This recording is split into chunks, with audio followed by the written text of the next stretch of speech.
함께 나누도록 하겠습니다. 하나님 아버지 감사합니다. 오늘도 우리에게 귀한 주일 하나님께 나와 예배하며 주께서 우리에게 허락하신 말씀을 함께 나눌 수 있게 하시니 감사합니다. 말씀을 증거하는 자의 죄악되고 연약하며 부족한 모습 주께서 하나님 아시오니 가리워 주시고 오직 성령님의 인도하심과 성령님의 조명하심을 따라 하나님의 말씀을 밝히 비추어 우리 성도들의 눈과 귀에 보이며 들리게 하여 주시고 그 깨달은 말씀을 붙잡고 그 말씀에 의지하여 하나님의 뜻을 이루어가며 하나님의 나라를 경험하며 하나님의 나라를 소유하며 그 나라를 이 땅 가운데 하나님 이루어갈 수 있는 놀라운 은혜가 이 자리에 모인 온 성도들에게 함께하게 하여 주시옵소서. 말씀을 우리가 대할 때 그 말씀의 겸손함과 온유함으로 대할 수 있도록 하나님께서 인도하여 주시길 소원하며 거룩하신 예수 그리스도의 이름으로 기도합니다. 아멘. 2주 전에 이 창세기 27장의 말씀을 야곱을 중심으로 야곱이 그 아버지 이삭의 축복을 받기 위해서 그 축복을 붙잡기 위해서 얼마나 애쓰고 힘썼는가에 대해서 우리가 함께 한번 나누었습니다.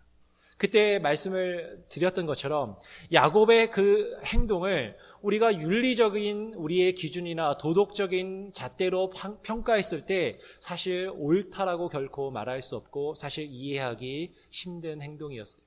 그러나 야곱의 그 아버지를 속이며 그 축복을 붙잡으려 했던 그 모습은 뒤에 야복강가에서 하나님을 붙잡고 씨름했던 그 야곱의 일생 전체를 통하여 볼 때 하나님의 그 복을 얻기 위한 거룩한 욕심, 그 거룩한 하나님의 축복을 추구하며 그것을 얻기 위한 것이었음을 우리가 함께 살펴보았습니다.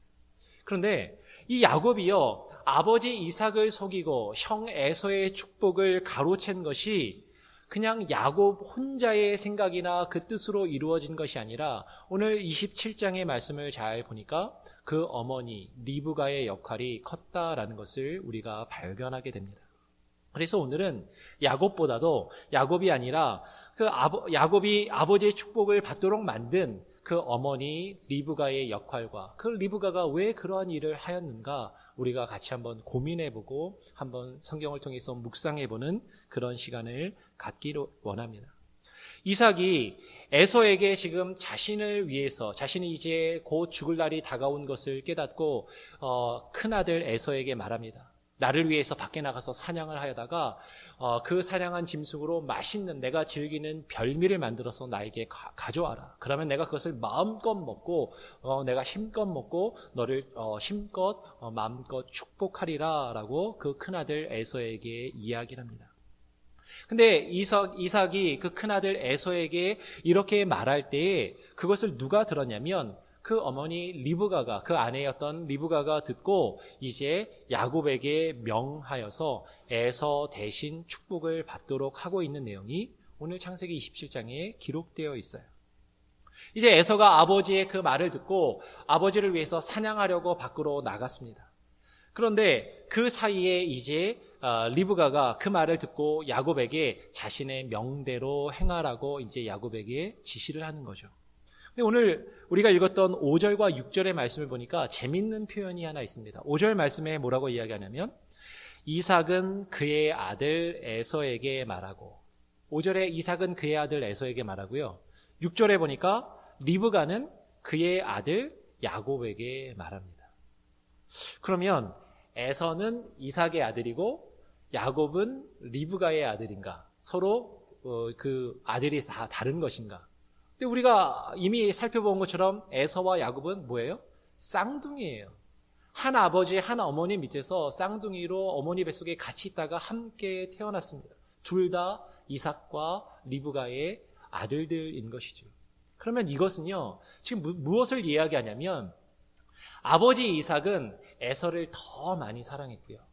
그리고 어머니 리브가는 야곱을 더 많이 사랑했다라는 것을 사실 보여주는 그런 표현입니다. 지금 리브가는 야곱에게 명하여서 염소떼에 가서 염소 새끼 중에 좋은 것 2마리를 취하여다가 자신에게 가져오라라고 그렇게 명합니다. 그 염소를 가져오면 그제 내가 그 염소 새끼로 너의 아버지가 즐겨 드시는 별미를 맛있는 음식을 만들어서 너에게 줄 테니까 그것을 가지고 형 대신 네가 먼저 들어가서 그 축복을 받아라라고 그렇게 이야기합니다. 다르게 이야기하면 이삭이 큰아들 에서에게 이 말을 할 때 중간에 그 말을 엿듣고 그것을 행한 게 야곱이 아니었어요. 야곱이 들은 게 아니라 어머니 리브가가 듣습니다. 그리고 리브가가 야곱에게 이 일을 하도록 지금 시키고 있다라는 것이죠. 그러니까 다르게 말하면 아버지를 속이고 형 에서의 축복을 빼앗으려고 마음을 먹고 계획을 짜서 그 일을 이룬 것은 야곱이 스스로 한 것은 아니었다라는 거예요. 어떻게 말하면 어머니가 시키는 대로 어머니 말에 순종한 것이라고 볼 수도 있습니다.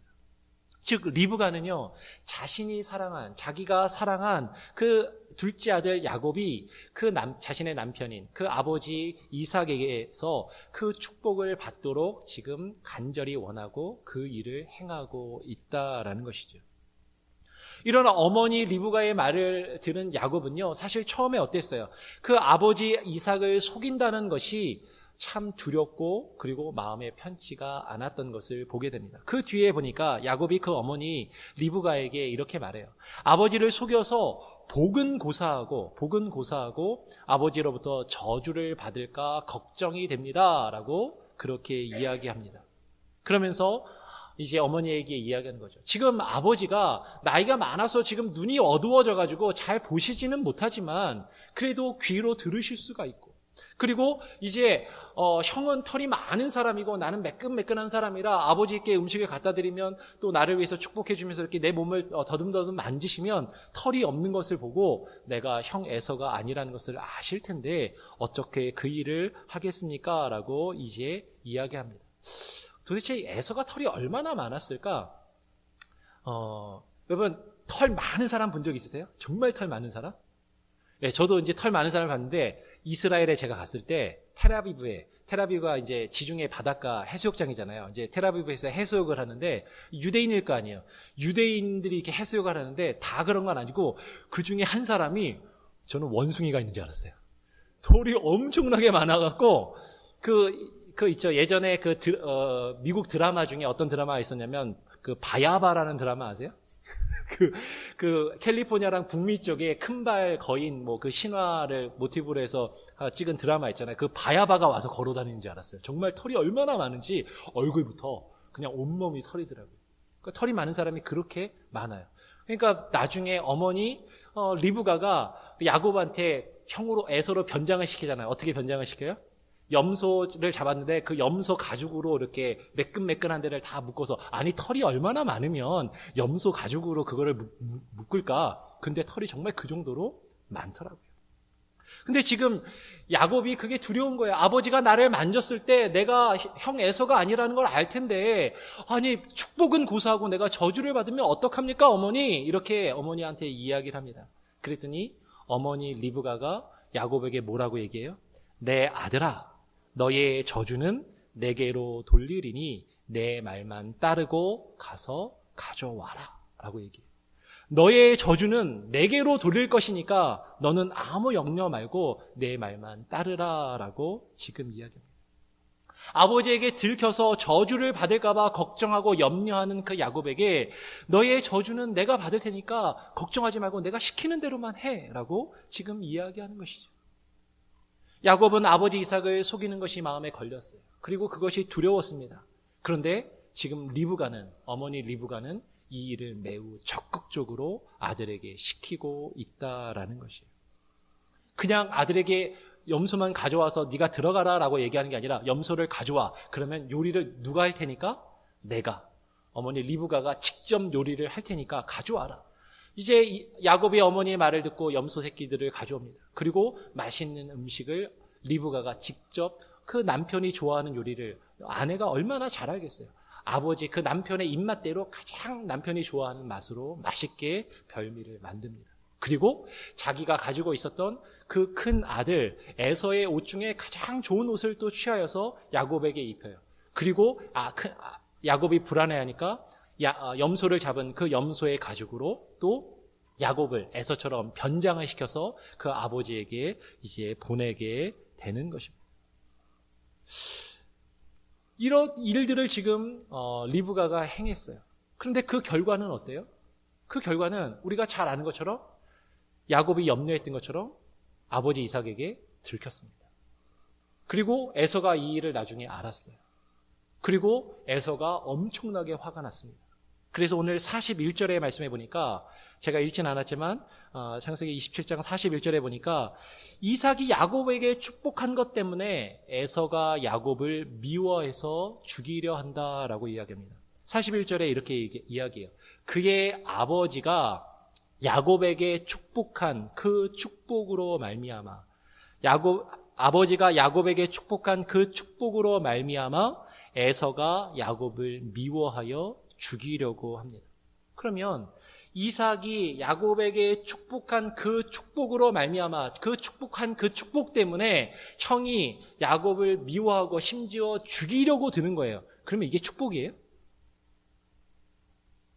한번 우리가 생각해 볼 필요가 있어요. 아니, 축복을 받아서 그 축복 때문에 형이 나를 미워하는 거예요. 그리고 그 축복 받은 것 때문에 형이 나를 죽이려고 합니다. 그래서 어떻게 해요? 이제 그 형을 피해서 도망치죠. 20년 동안 집에서 떨어져서 타향살이를 하게 됩니다. 그게 축복인가? 아니, 에서의 성격을 너무나도 잘 알고 있었던 어떤 리브가와 야곱이 과연 이런 결과를 예상하지 못했을까? 왜 그들은, 리브가와 야곱은 그 아버지가 발견할 거라는 걸 나중에 분명히 알았을 텐데, 그리고 그것을 알았을 때 아버지가 얼마나 화를 내고 그리고 에서가 얼마나 사냥꾼으로 불같은 성격인지 아는데 왜 이런 일들을 행했을까? 몰랐을까? 그 뒤에 보면요, 리브가가 알았던 것 같아요. 어떻게 알 수 있냐면 리브가가 이제 에서가 야곱을 미워해서 마음속으로 속으로 내가 내 아우 야곱을 죽이리라 라고 말했는데 그것을 듣습니다. 이상하죠? 속으로 말했는데 어떻게 듣죠? 속으로 말했는데. 그래서 영어 성경을 보면 대부분 영어 성경은 이렇게 말해요. 혼자 말했는데 그것을 듣고 야곱에게 알려줬다라는 식으로 이렇게 번역을 해놨어요. 근데 우리말 성경이 사실은 잘 돼 있는 거예요. 원어 성경을 보면 정말 마음속으로 말했다라고 그렇게 표현되어 있습니다. 마음속으로 말했는데 그 어머니는 그걸 발견한 거예요. 무슨 얘기냐면 리브가는 자신이 낳은 그 에서가 어떤 성격인지를 누구보다도 잘 알고 있었습니다. 그리고 그 일이 벌어지면 에서가 어떻게 행할지도 사실 알고 있었어요. 그러니까 그 일이 이루어진 다음에 에서가 어떤 마음을 먹나 어떻게 행동하나 유심히 살펴보았을 거예요. 그리고 에서가 지금 가만히 있으려 하지 않는구나, 지금 동생을 죽이려 드는구나, 그것을 발견하고 이제 이 야곱을 도망시키게 됩니다. 그러면 그 에서의 성품을 그렇게 잘 알고 있었던 리브가가, 심지어 그 에서가 그 야곱을 가만두지 않을 거라는 걸 알았던 리브가가 왜 그렇게 했을까? 왜 그런 행동을 했을까 하는 것이에요. 결국 리브가는 자신이 사랑하던 그 아들을 떠나보내게 됩니다. 얼마 동안이나? 20년 동안이나. 아들을 보내면서 이야기하죠. 네 형의 화가 풀리면, 너의 형의 그 분노가 풀리면 내가 이제 사람을 보내서 너를 오게 하겠다. 그런데 그 분노가 쉽게 풀리지 않아요. 얼마 동안? 20년 동안. 근데 그것도요, 어머니가 사람을 보내서 돌아온 게 아니에요. 나중에 하나님이 야곱에게 말씀하셔서 돌아오게 하셔요. 그 뒤에 보면 리브가가 또 재밌는 말을 합니다. 뭐라고 이야기하냐면 어찌 하루에 너희 둘을 이르랴, 어찌 한날에 너희 둘을 이르랴라고 말합니다.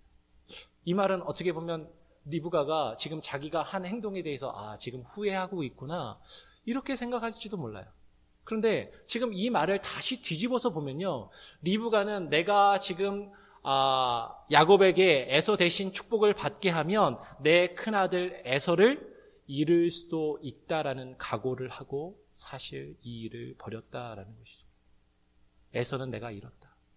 그런데 에서는 잃었지만 너까지 어찌 잃을 수 있겠느냐. 그러면서 야곱을 지금 보내고 있다라는 것이죠. 리브가는 지금요, 에서 대신 야곱을 축복받도록 하면서 에서를 잃어버릴 것까지 각오하면서 그 일을 행하고 있다라는 거예요. 그러면 우리는 이제 궁금해집니다. 아니, 리브가는 왜 장남이었던 큰아들이었던 에서가 아니라 둘째 아들이었던 야곱을 더 사랑해서 야곱이 축복받도록 했을까? 아니, 어머니가 장남을 사랑하는 게 어쩌면 당연한 거 아니에요? 저희 어머니도 저를 더 사랑하시거든요. 제가 장남이라고. 근데 왜 장남이 아니라, 큰아들이 아니라 둘째 아들을 더 지금 리브가는 사랑하고 있을까? 이 사건이 지금 보여주는 교훈이 무엇일까? 자식에 대한 이삭과 리브가의 편애 때문에 아버지나 어머니가 어느 한 자녀만 더 사랑한 것 때문에 가정에 지금 불화가 일어나고 다툼이 일어났으니까 그러면 안 된다라는 그런 교훈을 주신 것인가? 창세기 27장의 사건을요, 자식의 편견에 대한 문제로 이해하고 자식을 편애하면 안 된다, 그렇게 이제 설교하는 설교를 제가 몇 번 들어봤습니다. 그렇게 말씀하시는 분들이 계시더라고요. 그러니까 교훈은 간단해요. 창세기 27장의 교훈은 가정이 불화한 이유는 남편과 아내가 서로 균일하게 자녀들을 골고루 똑같이 사랑해야 되는데 자녀를 누구 한쪽을 너무 사랑하면 자녀들끼리 불화하고 다투니까 불행해진다. 그러니까 편애하면 안 된다. 지금 그 말씀을 하려고 창세기 27장이 기록되었는가? 그 이야기를 하려고 창세기 27장에 한 장 전체를 들여서 이 이야기를 이렇게 구체적으로 자세하게 정말로 인상이 강하게 남을 이 이야기를 지금 하고 있는가 하는 것이에요.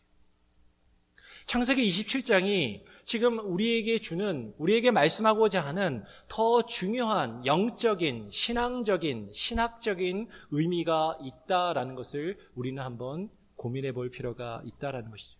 분명히 리브가는 야곱을 더 사랑했습니다. 편애한 것이 맞아요. 그런데 왜 리브가가 더 야곱을 사랑했는가? 그리고 이삭은 왜 더 에서를 더 사랑했는가? 우리는 여기에 좀 더 집중해서 살펴볼 필요가 있다라는 것입니다. 왜 이삭은 에서를 더 사랑했고 리브가는 야곱을 더 사랑했을까? 우리 같이 한번 창세기 25장 27절, 28절 말씀을 같이 한번 읽어보겠습니다. 두 절이니까 같이 한번 읽어보죠. 앞에 스크린에 있는 것을 읽으셔도 되고 찾아서 읽으셔도 됩니다. 같이 한번 27절, 28절 함께 읽겠습니다.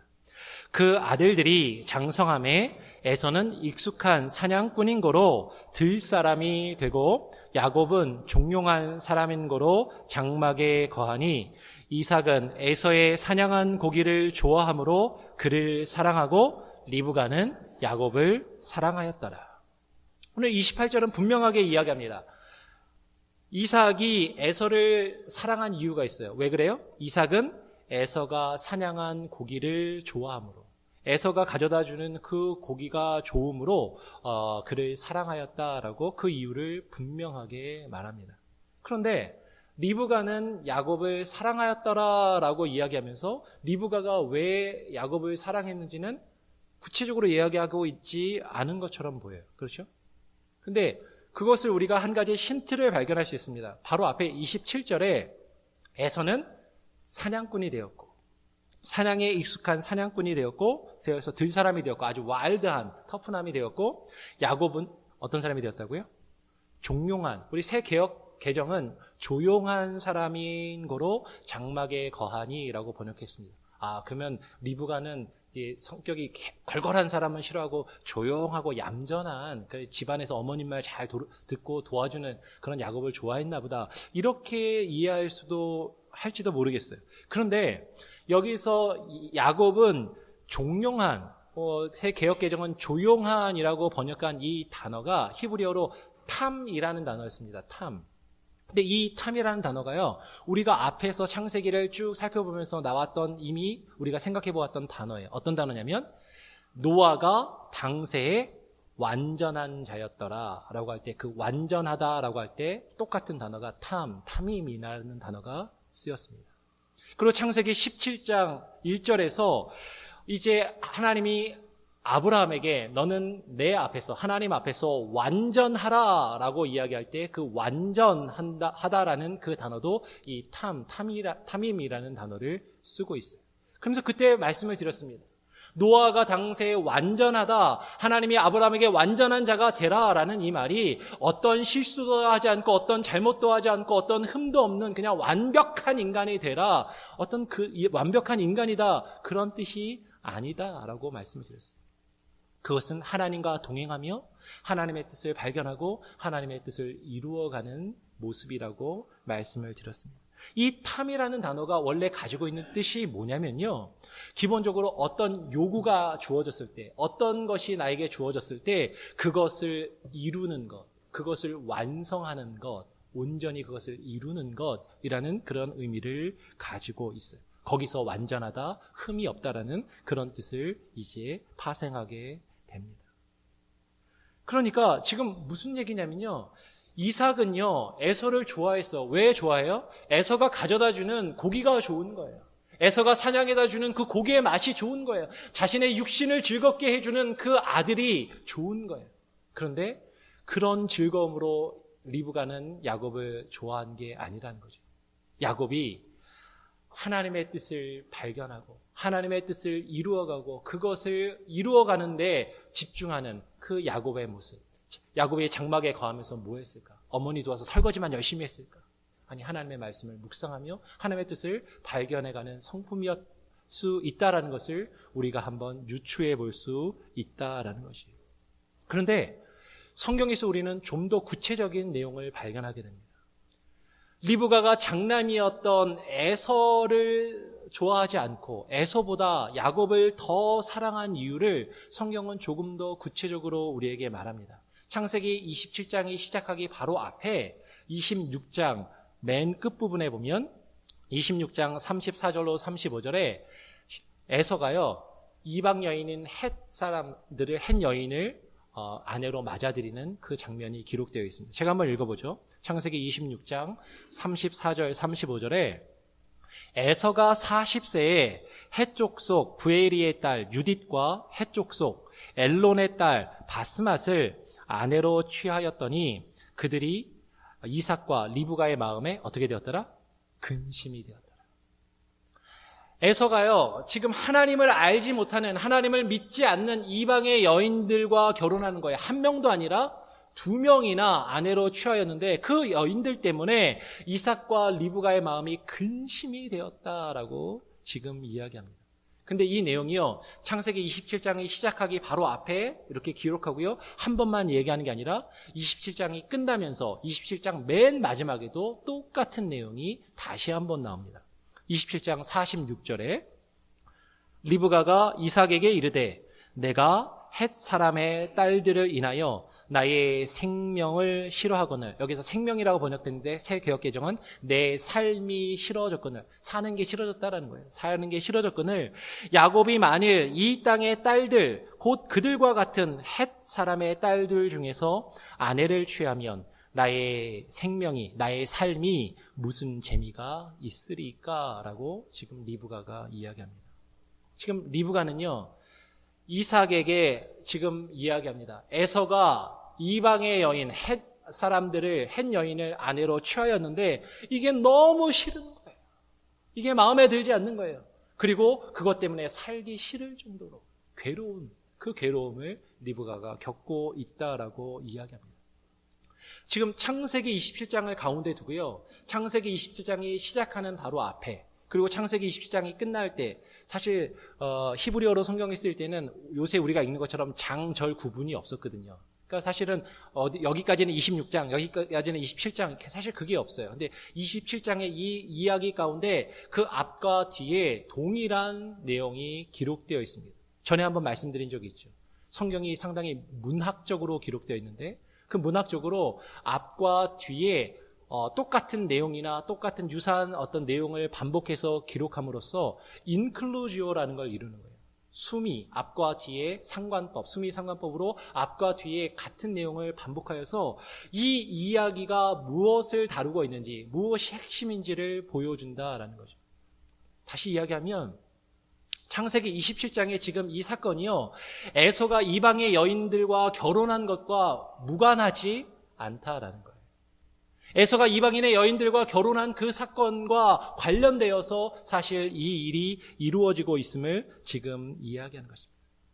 리브가는 장남인 에서가 하나님을 알지 못하고 하나님을 믿지 않는 이방의 여인들과 결혼하며 하나님의 뜻을 따르고 하나님의 뜻을 이루기보다는 이방의 풍습을 따르고 이방인의 모습으로 살아가는 것, 그것이 너무나도 마땅치 않고 그것을 원하지 않았던 것입니다.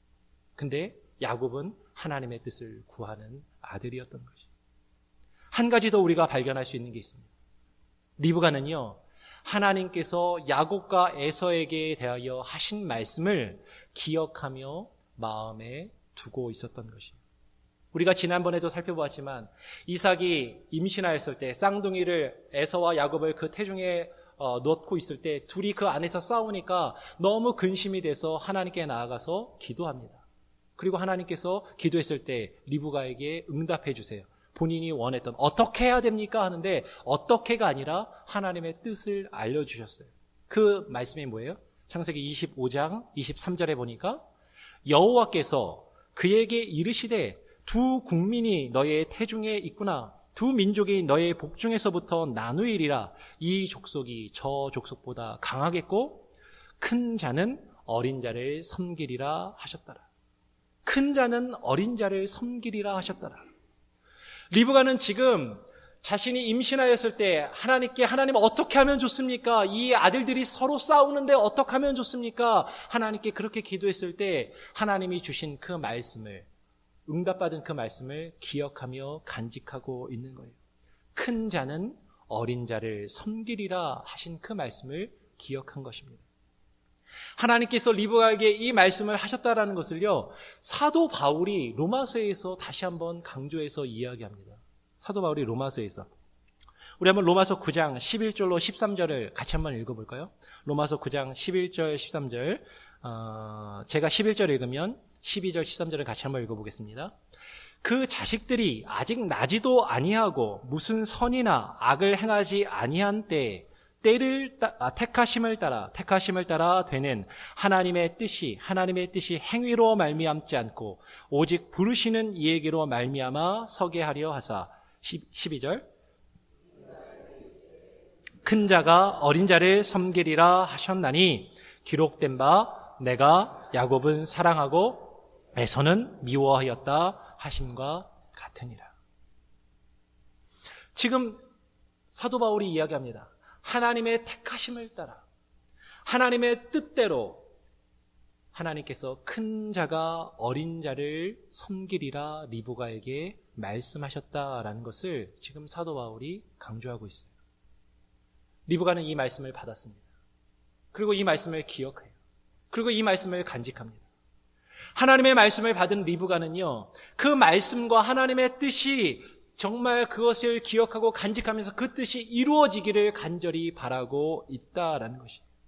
리브가는 하나님의 말씀대로 큰 자인 에서가 작은 자인 야곱을 섬기게 되리라는 그 믿음을 가졌어요. 결국 리브가는 하나님의 말씀과 그 뜻을 따라서 야곱은 사랑하고 에서는 미워하였던 것입니다. 유대인들의 표현에서 미워하다라는 표현을 우리가 잘 이해해야 되는데, 그러면 리브가가 에서는 정말로 증오하고 미워했냐 이런 게 아니라요, 유대인들의 표현이 이런 거예요. 예를 들면 사과랑 배가 있어요. 사과랑 배가 있으면 우리는 사과가 더 좋아, 배가 더 좋아 이렇게 물어보잖아요. 그렇죠? 뭐가 더 좋으냐. 근데 유대인들의 표현은 이렇게 얘기합니다. 사과가 더 싫어, 배가 더 싫어. 무슨 얘기인지 아시겠어요? 지금 야곱을 더 사랑하고 에서를 싫어했다는 게 에서를 정말로 미워하고 증오했다는 것이 아니라 야곱을 더 사랑하고 하나님이 야곱에게 주셨던 그 말씀을 기억했다라는 것입니다. 그 야곱이 축복받기를 바라고 그 축복을 받도록 지금 리브가가 힘쓰고 있다라는 것이에요. 그런데 그건 알겠는데 이제 우리가 고민이 생겨요. 어떤 고민이 생기냐면, 아니 그래도 리브가랑 야곱이 어떻게 아버지를, 그 남편 이삭을 속이고 형을 대신해서 형의 축복을 빼앗아서 야곱이 대신 받게 한 것을, 이게 옳은 일인가? 우리가 그것을 어떻게 이해할 수 있지? 사실 우리는 고민하지 않을 수 없습니다. 그런데 다시 이야기하지만 우리가 성경을 읽을 때 우리는 성경을 읽으면서 우리의 윤리적인 기준과 도덕적인 잣대로 성경의 내용을 읽고 판단하고 결론을 내릴 때가 정말 많이 있어요.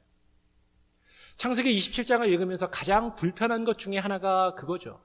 리브가와 야곱이 아버지 이삭을 속이는데 이건 거짓말이잖아. 거짓말은 나쁜 거잖아. 그러면 그걸 하면 안 되는 거 아니야? 사실 우리는 거기에 신경 쓰고 집중하기 쉽습니다. 분명히 리브가와 야곱이 이삭을 속인 건 잘못된 일이죠. 옳지 않은 일입니다. 옳은 행동이라고 말할 수 없어요.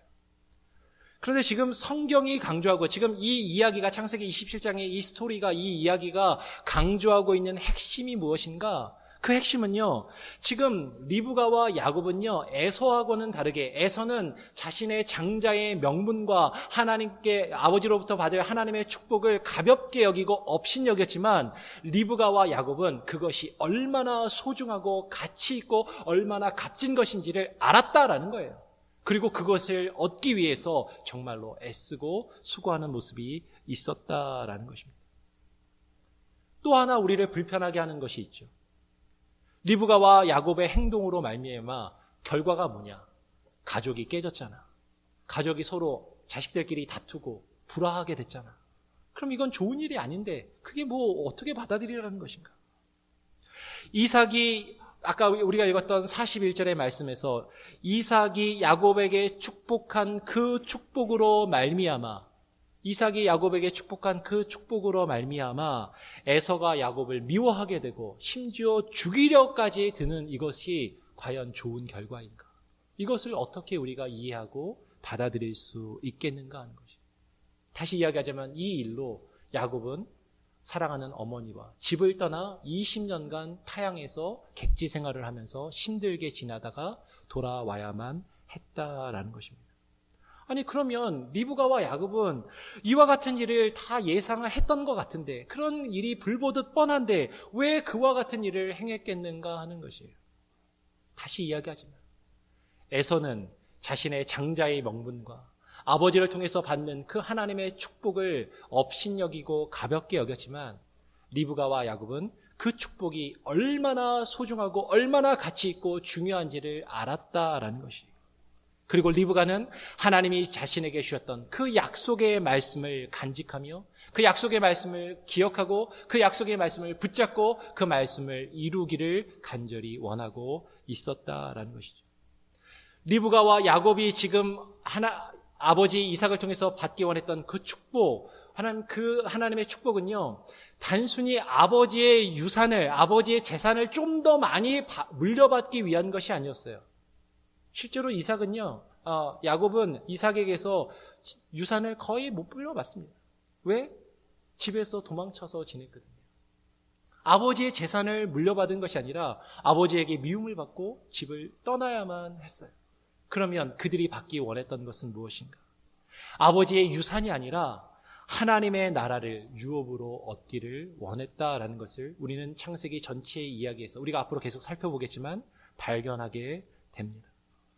이후에 야곱은 이제 20년 타향살이를 살고 집으로 돌아오는 길에 지난 시간에도 나누었지만 야복강가에서 브니엘이라는 곳에서 하나님을 붙잡고 하나님의 그 축복을 얻기 위해서 하나님과 씨름하면서 새 이름을 받아요. 그 이름이 뭐죠? 이스라엘입니다. 그 이스라엘로 이름이 바뀌고 12명의 아들을 낳습니다. 그리고 그 12명의 아들이 이스라엘의 12지파가 되는 것이죠. 여러분, 이스라엘은요, 한 개인의 이름이 아닙니다. 야곱이 이스라엘이 되는 거예요. 야곱이 하나님의 나라가 되는 거예요. 야곱이 하나님의 나라를 이루고 그 나라를 유업으로 얻는 그 축복을 그는 받기 원했다라는 것이죠. 하나님의 나라를 소유하고 하나님의 나라를 얻는 것, 그것의 가치를 야곱과 리브가는 알았다라는 것입니다. 우리는 하나님의 나라를 소유하고 하나님의 나라를 얻는 것, 그 가치가 얼마나 큰지를 예수님께서 비유로 하신 말씀을 통해서 우리는 확인할 수 있어요.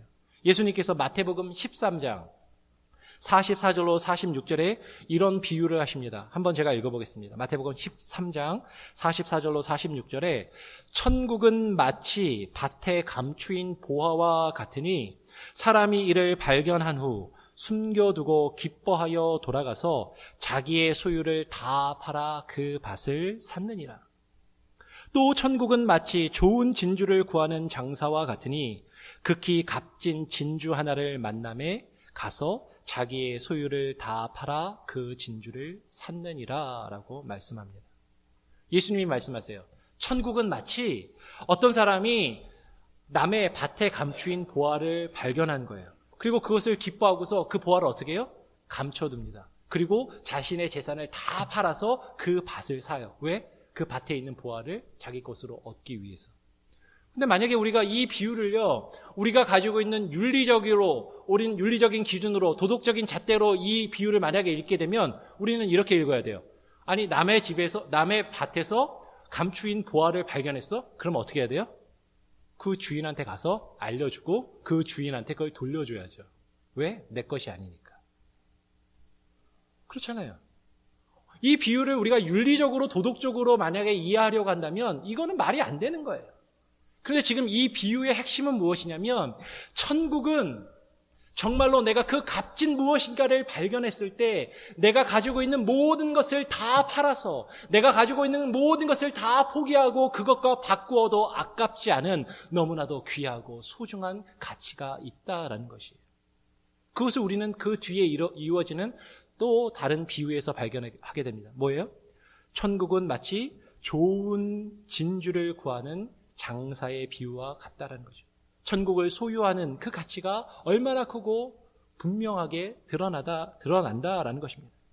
천국은 마치 장사꾼이 극히 값진 진주를 만나면 자신이 가지고 있는 그 모든 소유를 다 팔아 그 진주를 사는 것과 같이 그 천국은 그만큼 값지고 그만큼 소중하고 그만큼 의미가 있다라는 것입니다. 천국은 우리가 가지고 있는 모든 것을 다 포기하고 우리가 모든 것을 다 버리고 그것과 바꾼다 할지라도 아깝지 않은 너무나도 귀하고 값진 가치가 큰 의미가 있다라는 것이에요. 리브가와 야곱은요, 그 축복을 받기 원했습니다. 하나님의 나라를 유업으로 받는 그것이 얼마나 의미 있고 얼마나 가치 있는지를 그들은 알았다라는 것이에요. 그래서 아버지 이삭에게 저주를 받을지라도 그 저주는 내게 돌릴지라도 그 형 에서가 자신을 죽이려 할지라도 그래도 그 복은 받을 가치가 있고 의미가 있는 것으로 그들은 여기고 그것을 얻기 위해 애썼다라는 것입니다. 다시 이야기하지만 야곱이 야복강가에서 하나님을 붙잡고 씨름하면서 자신의 환도뼈가 자신의 몸의 일부가 부서져서 정말로 내 몸을 상하게 하는 그 결과가 이루어진다 할지라도 내 몸이 부서진다 할지라도 하나님의 축복을 놓지 않고 그 축복을 받기 위해서 그가 하나님을 붙들었던 것처럼 그 축복은 그만큼 값지고 의미가 있다라는 것이에요. 아버지와의 관계, 형과의 관계보다도 내 몸이 부서지는 것보다도 더 귀한 값진 의미가 있는 것이 그 하나님의 축복, 하나님의 나라를 얻는 것이라는 것을 야곱은 알고 그것을 붙잡기 원했다라는 것입니다. 그러면 하나님의 나라를 얻기 위해서 우리가 가족과의 관계를 포기해야 되는가? 하나님을 믿고요, 하나님의 나라를 소유하기 위해서는요, 예수님 말씀하십니다. 때로는 우리가 가족과 불화할 수도 있다라는 것이죠. 마지막으로 마태복음 10장 34절로 39절의 말씀을 같이 한번 교독으로 한번 읽어보고 이 말씀을 정리하면서 말씀을 맺고자 합니다. 마태복음 10장 34절로 39절. 제가 먼저 10장 34절 읽겠습니다. 내가 세상에 화평을 주러 온 줄로 생각지 말라. 화평을 주러 온 줄로 생각지 말라. 화평이 아니요 검을 주러 왔노라. 35절. 내가 온 것은 사람이 그 아비와 딸이 어미와 며느리가 시어미와 불화하게 하려 함이니 사람의 원수가 자기 집안 식구리라. 아비나 어미를 나보다 더 사랑하는 자는 내게 합당치 아니하고 아들이나 딸을 나보다 더 사랑하는 자도 내게 합당치 아니하고 또 자기 십자가를 지고 나를 쫓지 않는 자도 내게 합당치 아니하니라. 39절. 자기 목숨을 얻는 자는 잃을 것이요 나를 위하여 자기 목숨을 잃는 자는 얻으리라. 여러분, 예수님을 믿고 하나님을 믿고 예수님을 따른다라는 것이 하나님을 믿고 예수님을 믿으면 하나님이 우리에게 복을 주셔서 좋은 일만 벌어진다라고. 하나님 믿으면 병든 몸이 낫고, 하나님 믿으면 사업이 잘 되고, 하나님 믿으면 자녀들이 출세하고 좋은 일만 이루어진다라고 여러분에게 누가 말한다면 그건 거짓말입니다. 하나님은 우리에게 그런 복을 약속하신 적이 없어요. 예수님께서는 오히려 뭐라고 말씀하시냐면, 내가 온 것은 사람이 그 아비와 딸이 그 어미와 며느리가 시어미와 불화하게 하려 함이다라고 말합니다. 이게 무슨 말이지? 그러면 근데 우리 주변에서 종종 봐요. 하나님을 전혀 안 믿는 가정에서, 하나님을 전혀 안 믿는 환경에서 누군가가 하나님을 처음 믿기 시작하면요, 가장 보편적으로 일어나는 게 뭐냐면 그 믿지 않는 가족들하고 갈등이 생깁니다. 믿지 아니하는 가족들이 교회 나가는 거, 신앙생활하는 거 반대해요. 정말 힘들게 반대합니다. 제가 전에 다니던 교회에서 제 후배 중에는 어머니가 여자아이인데 머리를 빡빡 밀은 적도 있어요. 교회 가지 말라고. 많은 사람들이 신앙생활을 처음 하면서 아버지와 어머니와 갈등하고 형제들끼리 갈등하는 것 때문에 신앙을 포기하는 경우를 종종 보게 됩니다. 그런데 지금 예수님을 말씀하시는 것이죠. 아비나 어미를 나보다 더 사랑하는 자, 아들이나 딸을 나보다 더 사랑하는 자는 내게 합당치 아니하다. 그러면 이것은요, 자기 가족을 사랑하지 말란 얘기가 아닙니다. 자신들의 가족을 그냥 무조건 다 버리고 교회만 쫓아다니고 광신도처럼 그냥 교회만 쫓아다니면서 신앙생활만 하라, 그 이야기를 지금 하고 있는 것이 아니에요. 다시 이야기하지만 우리 삶의 우선순위가 어디에 있는가? 내 가족의 편안함, 내 가족의 안락함, 내 가족과 그냥 알콩달콩 편안하게 지내는 것, 그것이 내가 신앙생활하는 목적인가? 아니면 정말로 하나님의 나라를 소유하며 하나님의 나라를 내가 얻기 위하여 신앙생활하고 있는가 하는 것이. 우리의 우선순위가 어디에 있는가? 예수님은 말씀하십니다. 자기 십자가를 지고 나를 쫓지 않는 자도 내게 합당치 아니하다라고 말씀하십니다. 예수님을 믿고 따른다라는 것은요, 때로는 자기 십자가를 지는 거예요. 곧 자기 희생과 헌신이 요구되는 것입니다. 예수님을 믿고 예수님을 따르기 위해서는 우리가 소유하고 있는 것, 내가 가지고 있는 것 중에 정말로 소중하게 여기는 것, 나에게 정말로 값지고 소중한 것, 그것을 포기하고 내려놓아야 할 때가 있다라는 것입니다. 때로는 가족들과의 관계가 어려워질 수도 있어요. 때로는 전에 그렇게 예수님 믿기 전에 친하게 지내던 친구들과 그 관계를 다 정리해야 되는 그런 순간이 오기도 합니다. 그런데 그것들과 다 바꾸어도 아깝지 않은 것이 하나님의 나라를 내가 얻고 소유하는 것이에요. 그 가치를 발견하는 자, 그 가치를 깨닫는 것, 그리고 그것을 위하여 나의 모든 것을 하나님께 내어드리고 헌신하며 포기할지라도 아깝지 않은 것. 어떻게 그럴 수 있어? 그럴 수 있다라는 것이. 그 믿음을 하나님이 우리에게 요구하고 계십니다. 정말로 여러분, 교회에서 나와서 신앙생활하는 그 목적이 무엇인가? 그냥 교회 다니면서 그냥 흔히 말하는 복 받고, 그냥 사업이 잘 되고, 건강하고, 자녀들 그냥 잘 살고, 그 일을 위해서 우리가 하나님을 믿고 신앙생활하는가? 정말로 하나님의 뜻을 발견하고 하나님의 뜻을 이루며 하나님의 나라를 소유하고 그 하나님의 나라를 우리의 삶 가운데 하나님의 교회를 통하여 선포하며 드러내고 그 나라를 확장시키기 위하여 우리가 신앙생활하고 있는가? 우리 자신을 곰곰이 되돌아보며 하나님 앞에 결단할 수 있는 저와 여러분이 되기를 간절히 바라고 소원합니다. 기도하겠습니다. 하나님 아버지 감사합니다. 오늘 우리를 불러주시고 또 하나님께 나와 리브가가 야곱을 더 사랑하였던 그 이유를 하나님 우리가 말씀을 통하여 생각해보고 고민하였습니다. 그것은 하나님의 나라와 하나님의 그 놀라운 축복의 가치를, 하나님의 그 약속하신 말씀의 그 의미를 붙잡고 살았기 때문인 것을 하나님 우리가 알게 하여 주시고, 하나님 우리가 정말로 하나님의 나라를 얻기 위하여 때로는 우리가 버려야 할 것, 포기해야 할 것이 있다라는 것을 하나님 우리가 깨닫게 하여 주시며, 하나님의 주님 앞에 우리의 삶의 우선순위가 하나님의 말씀을 붙잡고 그 말씀을 이루어가는 것임을 하나님 우리가 발견할 수 있게 하나님 인도하여 주시옵소서. 하나님 우리 교회가 정말로 하나님의 뜻을 발견하며 그 뜻을 이루기 위하여 하나님께 나아갈 때 정말로 이 세상의 가치가 아니라 하나님의 가치, 하나님 나라의 그 신령한 가치를 추구하며 나아갈 수 있는 하나님의 교회가 되게 인도하여 주시옵소서. 감사하며 거룩하신 예수 그리스도의 이름으로 기도합니다. 아멘.